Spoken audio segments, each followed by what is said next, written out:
Hey guys, Hello. welcome back to the Grey Couch, where we say that life is not black or white, but many shades of grey, and we get to explore those shades together. My name is Stanley. And I'm Otito. Today, Otito and I mentioned something in the last episode about how children can make you lose your religion. And while we were joking at the time, we really are not joking. I wanted to explore that thread a little bit better, a little bit more, and really just explore what it is about children and parenting that brings out our shadow selves, and how that shadow self can affect the marriage relationship, with parenting. Now, on the Grey Couch, we have 4 C's, and one of those C's, craving, has to do with parenting. So it's a conflict area in many relationships. So we want to just explore what is it about our children that could be causing that conflict. But so before we dive in, I want to just take a few minutes and give the simplified version of what a shadow self is.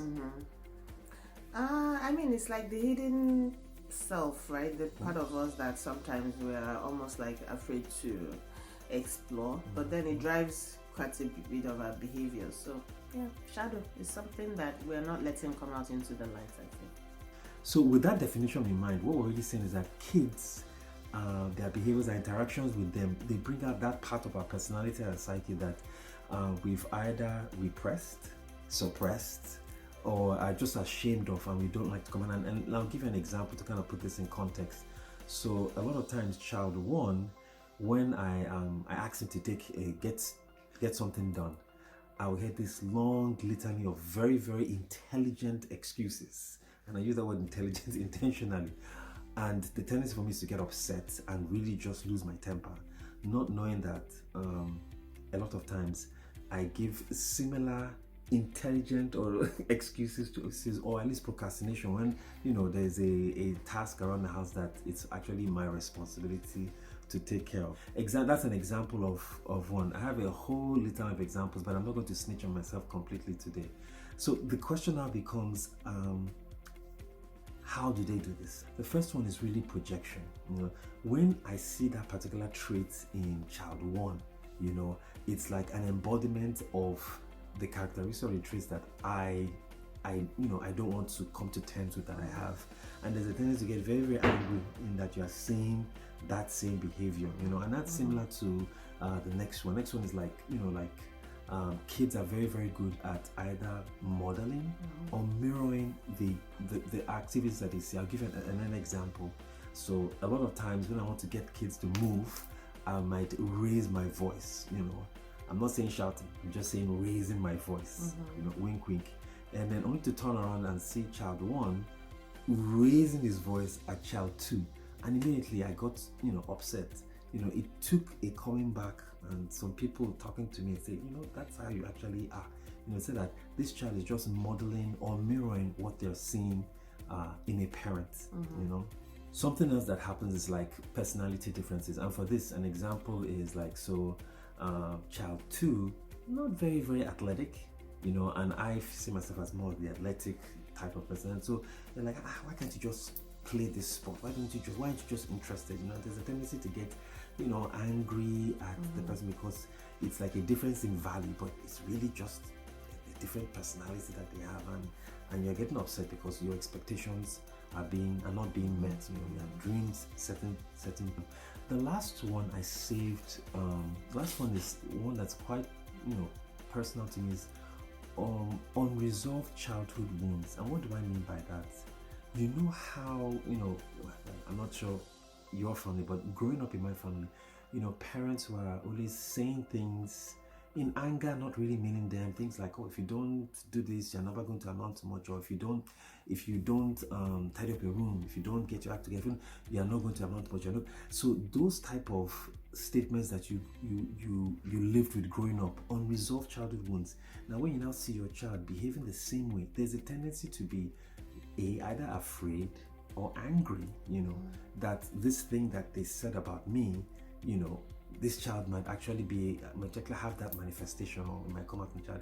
You get what I'm saying? So all that mumbled together, you can see how the shadow self is rising. And from the child's perspective, I'm just, being me or doing what I saw you guys do. So I've tried to paint a picture of how these shadow selves are now.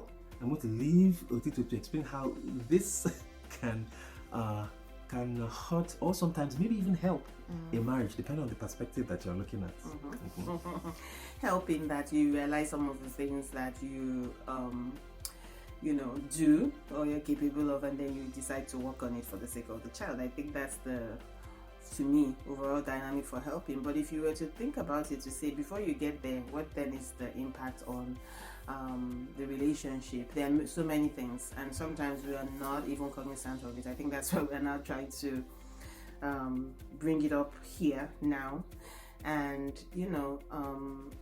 I think one of the primary ones is this concept of projection. I mean, we talked about it with the children and sometimes you seeing, but it's also that you do it to the partner as well, especially if it's a behavior that you have, but then you try to push it onto your partner to say, oh, it's because of this child that I'm impatient at you, or it's because of this child that X is happening.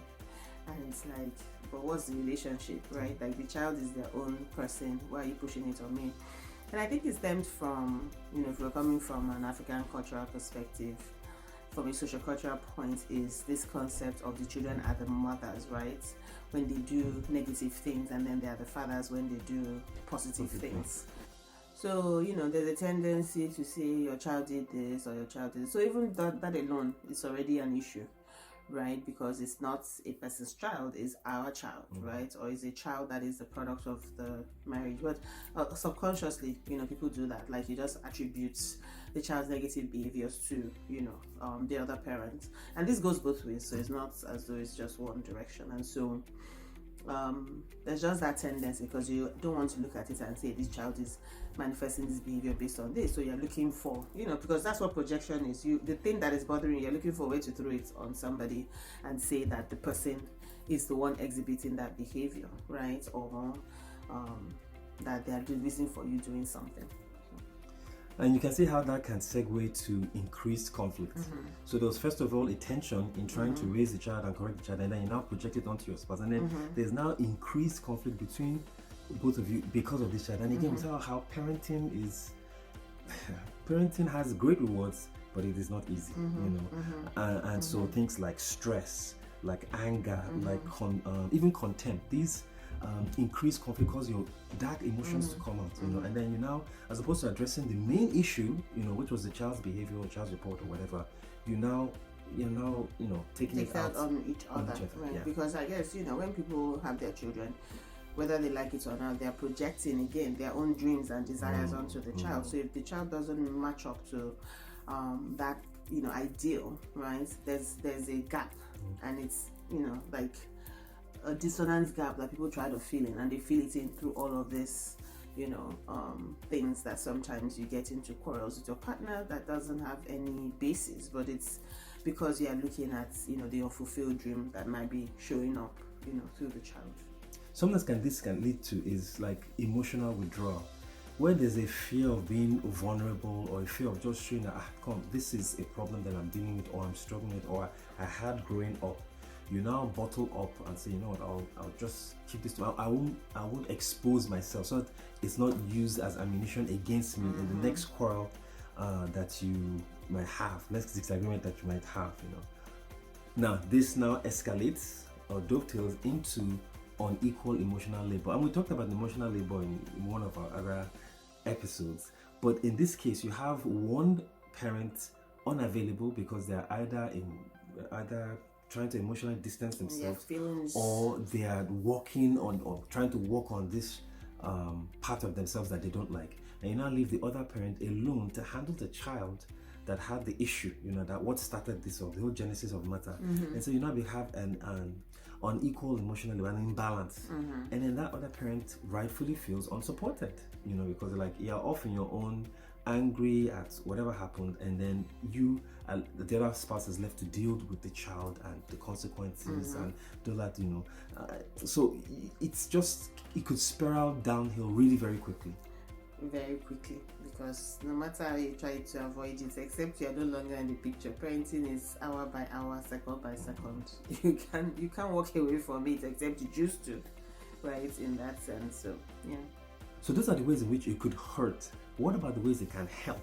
You know, looking at the glass as half full as opposed to half empty. It is always an opportunity for growth, where if you can notice what these triggers are, notice what this shadow self is, and then listen, no, I need to work on this, not just for myself, but to model a way for your own children also to grow out of whatever shadow self they might have inherited from you. So it's an opportunity for good if you want to take the time to do the work, you know. Another plus here is that it's a big opportunity for connection. So imagine that you and your spouse, you swim these waters, you come out to that and you have a success in one of these things with your child's characters, and you go through a what's it called, that thing that we talked about before. We go through a valley and you come out on the other side. That shared victory can foster bigger connection with you, because okay, we had this challenge about this child, he was doing poorly in school, we came up with an idea, we did home tutoring, and now he's doing much better, and it's everybody's success. So that can foster, better connection between couples. And then another one would be better communication. So I've dealt with my shadow self. I know that this is a vulnerability, a fear that I have. So when I'm having conversations with her, it's out in the open, and like, listen, I really need some help with this. So you have by better communication, I guess the word I can use is more authentic communication, whereby like, listen, this is something I'm struggling with, this is something I'm dealing with. I don't want to project it on anyone, but I want to work on it on myself, and also I need your help working on it. So those deep, authentic conversations, you leave the surface level, very, what's the weather like and things, to go to the deeper emotional things that will make your communication much deeper. The question becomes, what's next now? What do you do with this type of thing? Because your children will always be your children, right? Like, you have them for life. That's the one journey you go on for the duration of your life. And so it's important to think about what are the things that are generally, to use a word that is commonly used these days, like a trigger, right? Like, there are things that the child will do that will trigger you. And I don't use this word lightly, because that triggering may come from your own family of origin. So if you were a last child who felt like bullied, for instance, right, or you felt like you weren't given fair enough chances or things like that, when you see the last child kind of being mistreated, right, in your own perception by the older child, that could be a trigger, and vice versa. So if you're an older child who saw like a younger child being favored, in that sense, again, I'm just using first an older child. This could happen with any child in the family. Who knows why a parent decides to play favorite with a particular child? That is something that each family kind of deals with in their dynamics. But let's say that you were in that position, and then you have your own child and you see that kind of thing happening. It could be like a serious trigger, and you don't know why you're doing that, right? So it's good to understand, and this becomes important even when you are dealing with the child, because you can say to the child, the reason why I was so harsh earlier with you is because I was thinking back on my own childhood, and I'm thinking, I'm not going to allow this dynamic to happen as best as I can, right? So that the child sees it and not wonders, why is mom so like what's the issue? Like, they'll look at you and say, your reaction to this matter is bigger than other things that I've seen. And so part of building that communication highway with our children is being able to say that to them, to say, I reacted this way the last time that this happened because of my own background, and it's something I'm working on, right? That alone just opens up a whole level of trust for you as a parent, because you've shown them that I'm aware, right? I'm aware that my reaction was off or more than it could have been, and this is the reason why, and I'm apologizing for that, right? In that sense. So noticing the triggers leads to the next thing. You have singular triggers, but then you now have patterns. These cluster of things happen together, and this is where one has to be very, very honest and say, listen, this series of triggers or these patterns. Why exactly am I so frustrated about it? Is it because it's something I'm doing, or is it something that the child did? If you're able to do that, I mean, at least that really helped me a whole lot. Just taking a step back and like, why are you so upset? Is it because of what this person did here? And then trying to reframe those things you consider negative traits. For example, if I'm saying, oh, this child is too stubborn, I can now reframe and say, well, this child is very, very determined. The child is too impulsive. The child is very, very creative. And that way, the child can get that good energy off you, and that doesn't look down on me. And you're also dealing with your own shadow self. It's a journey. I guess that's kind of leave it as it's a journey of reflection, because one thing that I know, for the children of these days, at least we're speaking from people that are raising children in America now, is that they're not even afraid to tell you that you're a hypocrite. Like, they'll tell you right to your face. And so that's another one that's like a clear trigger. Like, how dare you call me a hypocrite? But they're saying it because your actions are not aligning with what you're saying, right? And so sometimes those are the things you kind of want to say, wow, okay, let me go back and think about what this child is saying. Is there some truth to it?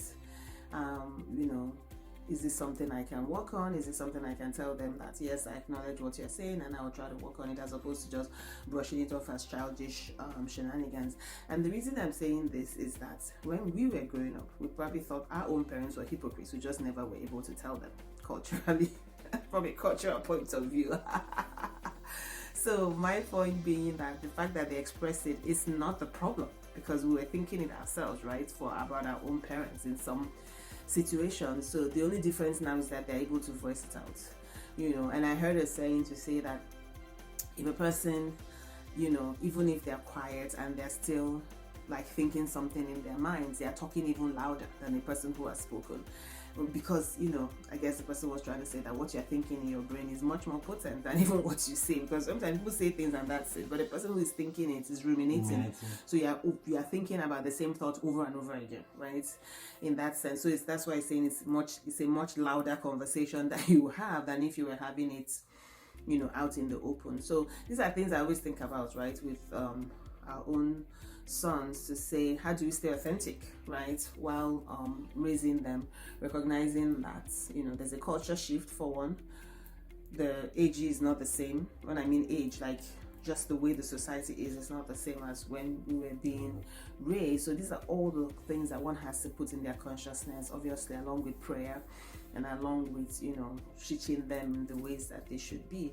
But just saying how, if people need to be on the same wavelength, literally, when it comes to raising children, because that's how you also make your own relationship stronger. As parents, couples have to be on the same wavelength. Yeah. So I mean, that's what we have for you for this week. Yes. Children are a gift from God, and what's that? They say that the problems that you have are the right problems that you need to get yourself to where you need to be. So always a pleasure having you guys on the couch with us, from our couch to yours. Don't forget to like, share, and subscribe. And bye. Bye-bye.